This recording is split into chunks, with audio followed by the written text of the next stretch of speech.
اعوذ باللہ من الشیطان الرجیم، بسم اللہ الرحمن الرحیم۔ سب سے پہلے سب تعریفیں اللہ تعالیٰ کے لیے جو تمام جہانوں کا پالنے والا ہے۔ لا تعداد درود و سلام حضرت محمد رسول صلی اللہ علیہ وسلم کے لیے جو آخری نبی ہیں اور رحمت للعالمین بنا کر بھیجے گئے۔ کسان بھائیو السلام علیکم۔ آج ہم بات کریں گے بیڈوں پر دھان کی کاشت پر۔ تو میں نے 1 مئی کو 2 پلاٹ 5-5 کنال کے بیڈوں پر کاشت کیے۔ تو یہ آج انہیں 15 دن ہو گئے ہیں کاشت کیے ہوئے۔ تو یہ ان کا اگاؤ ماشاءاللہ بہت اچھا ہوا ہے۔ تو ایک پلاٹ پر میں نے 24 گھنٹے کے اندر پینڈی کا سپرے کیا، جو آلو پر جڑی بوٹیوں کے لیے کیا جاتا ہے۔ تو اس کا رزلٹ ماشاءاللہ بہت اچھا آیا، کوئی جڑی بوٹی نہیں اگی۔ تو ایک پلاٹ میں نے ونیسٹا کے لیے چھوڑ دیا، جو جڑی بوٹی اگنے کے بعد کیا جاتا ہے۔ تو یہ ماشاءاللہ آپ ان کا اگاؤ چیک کریں۔ یہ بھی کچھ اگ بھی رہے ہیں اور اگ گئے ہیں، تقریباً سارا اگاؤ مکمل ہو گیا ہے۔ یہ 4-4 انچ کے پودے ہو گئے ہیں،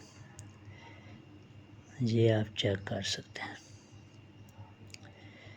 تو یہ اب انہیں 1 ماہ ہو گیا، 1 جون ہے۔ تو آج بارش اور اندھیری آئی، تو یہ اس کا پانی ہے، ہم اسے 4 دن بعد پانی لگا رہے ہیں۔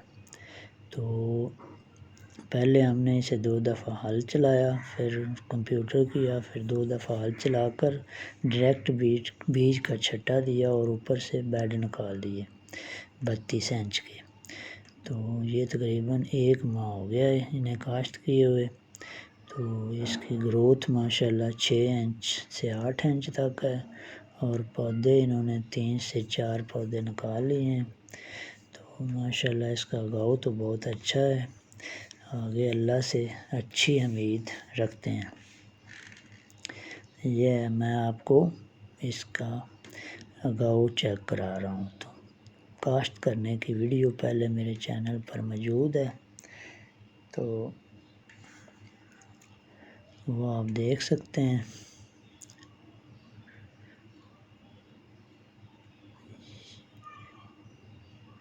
یہ ایک پلاٹ پر میں نے پینڈی کا کیا اور ایک پر ونیسٹا کا۔ تو ونیسٹا جو ہے اس نے پودوں کے نیچے والے پتوں سے ڈیمیج ہوئے،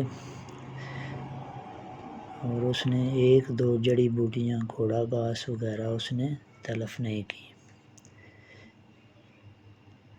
یہ کچھ گندم کے پودے اگے تھے اور کچھ جڑی بوٹیوں کے، وہ نیچے خشک ہوئے ہیں۔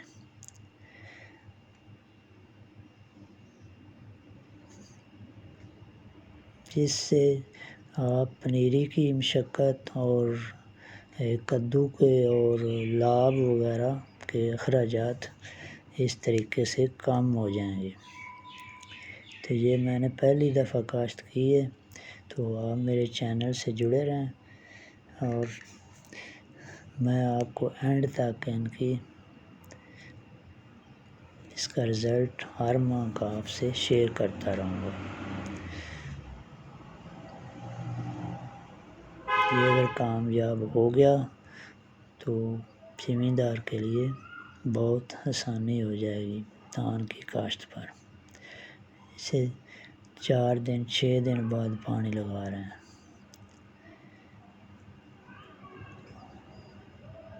نیکی کی دعوت دیتے رہیں، برائی سے منع کرتے رہیں، نماز قائم کرتے رہیں، زکوٰۃ اور عشر ادا کرتے رہیں، اور خوش رہیں، اور ہمیں بھی اپنی دعاؤں میں یاد رکھیں۔ السلام علیکم ورحمۃ اللہ۔